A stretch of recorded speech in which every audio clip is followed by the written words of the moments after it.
Dua pengedar narkoba di Palembang TU dan EA ditangkap Satuan Reserse Narkoba Polrestabes Palembang dalam operasi terpisah. TU lebih dulu dibekuk di Jalan Tanjung Api-Api pada Jumat 3 Oktober 2025 lalu. Polisi kemudian melakukan pengembangan dan menangkap EA di depan sebuah mal di Jalan Letkol Iskandar, Kamis 9 Oktober 2025.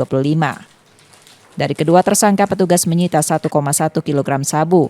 Untuk mencegah penyalahgunaan, barang bukti itu dimusnahkan dengan cara di-blender.